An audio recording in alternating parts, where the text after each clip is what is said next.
Let's talk about the foods. There's 7 of them that have the potential to actually kill you. So you need to know about these. So let's start at number 1, green potatoes. But guess what? If you are on keto, you're not going to be eating potatoes at all. So you're pretty much safe. But for those people who are not on keto, avoid green potatoes. When you see the green pigment, which is a combination of chlorophyll as well as solanine, realize that is a nerve toxin, and it becomes very toxic at about 3 to 6 milligrams per your kilogram body weight. And there's roughly about between 30 and 50 milligrams of this chemical in potatoes, but realize you have to be eating the green part of that potato. So if you're not on keto and for some reason you eat potatoes, just cut off the green parts, okay? I found the average person in the US consumes 1 potato every single day.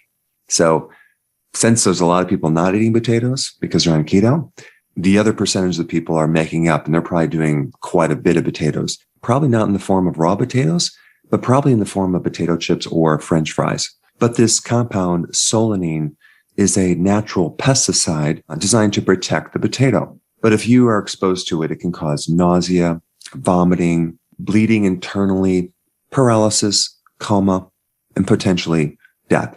All right, number 2, nutmeg, the spice nutmeg. The compound in nutmeg that's poisonous is called myristicin. And even at 2 milligrams, you'll get a fever and a headache. At about 7.3 grams, you can start losing consciousness. And if you consume 1 whole nutmeg, you could potentially get what's called nutmeg psychosis, because nutmeg mimics certain psychoactive compounds that they use in certain medications. There's been a report of an 8-year-old who ate 2 of the whole nutmegs and died. So they can be very poisonous. So if you're going to use nutmeg, don't use a lot. All right, now let's talk about green raw almonds, which are very bitter, as well as raw cashews. These have been known to contain a certain amount of cyanide, but they have to be like the bitter almonds, and you'd have to consume quite a few of them to really become totally poisoned. I'm talking probably over 1,000 of these nuts, or 50 ounces. You probably would never do that, but just realize that if you have a smaller amount, there will be a small amount of cyanide in these nuts. So instead of buying the bitter almonds, get the sweet almonds. And if you get them roasted, they're not going to have hardly any cyanide. But the side effect from cyanide can be convulsions, respiratory failure, and death. However, with every poison, there's always an antidote.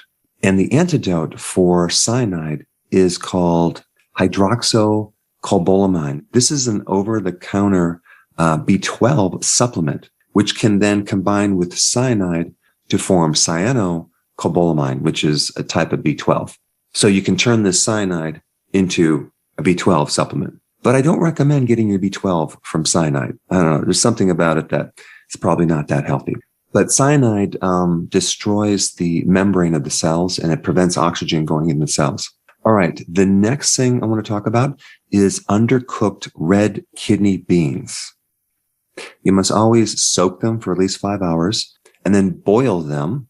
Don't put them on slow cook for at least 30 minutes. If you put them on slow cook and you don't cook it long enough, you could potentially increase the toxicity by a factor of 5 times more toxicity. The chemical in uncooked red kidney beans is called PHA.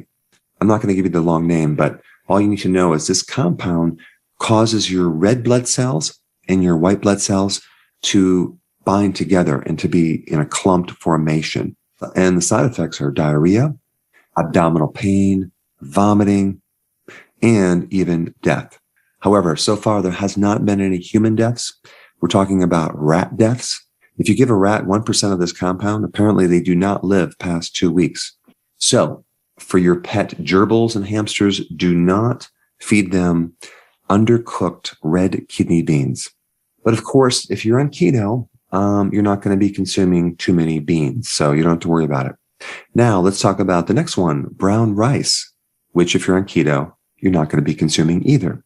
But brown rice has arsenic, which can lead to heart disease and bladder cancer and many other symptoms. Now, the reason why you have arsenic in brown rice is because a lot of times the soils that they're grown on used to be grown on cotton, which was heavily sprayed with arsenic.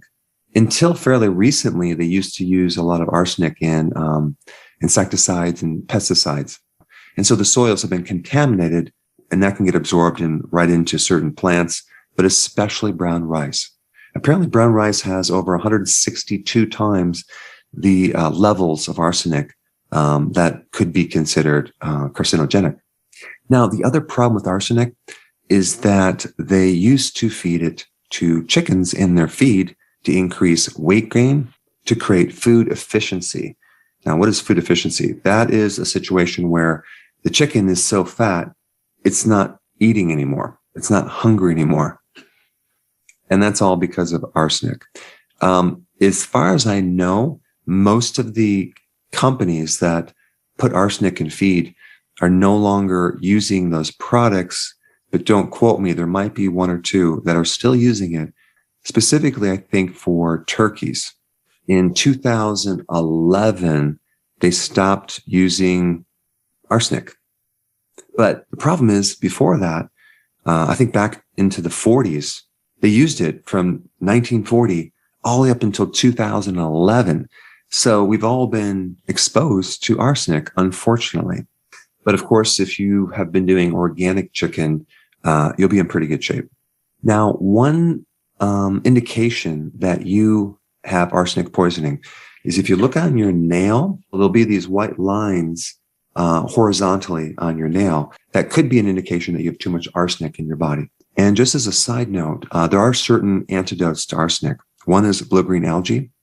The other is selenium, and the other is zinc.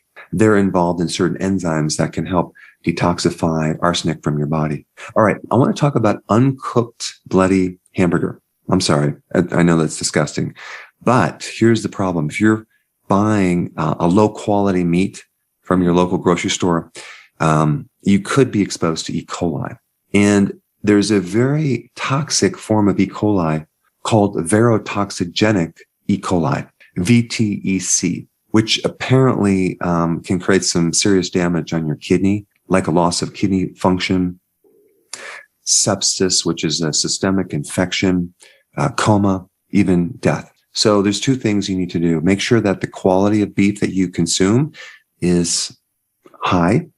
And number two, make sure it's cooked to the point where there's no potential for E. coli. But I think it's more important to get a quality source of beef. And so if you're going to do something rare, if it's quality, chances are it's not going to have pathogens like salmonella or E. coli. And the question is, where does E. coli come from? It's coming from the cow's intestine. And so in the processing of that meat, sometimes there's a cross-contamination. All right, the next one is cherry pits, okay? Cherry pits have hydrogen cyanide. Now, I know you're probably saying, I don't consume cherry pits, right? I just consume the cherry. And of course, if you're on keto, you're not even eating cherries. But just in case you end up swallowing a few, they are a bit toxic. Like one red cherry pit has 3.9 milligrams of hydrogen cyanide. And one black cherry pit has 2.7 milligrams. But one Morello cherry pit has 65 milligrams of hydrogen cyanide. And the toxicity level would be between 0.2 to 1.6 milligrams per pound of your body weight. So if you're a pretty light person, let's say you weigh under 100 pounds, 0.2 times 100 pounds is 20 milligrams. So if you're accidentally consuming one Morello cherry pit, which has 65 milligrams, you could be way over the limit. So the symptoms of being exposed to hydrogen cyanide would be abdominal pain, of course. It'd be nausea, headache, and other more serious fatal symptoms. All right, that includes our list of foods that you need to avoid. And the next video I think you should watch right now is the healthiest foods you need to eat. Right here. Check it out.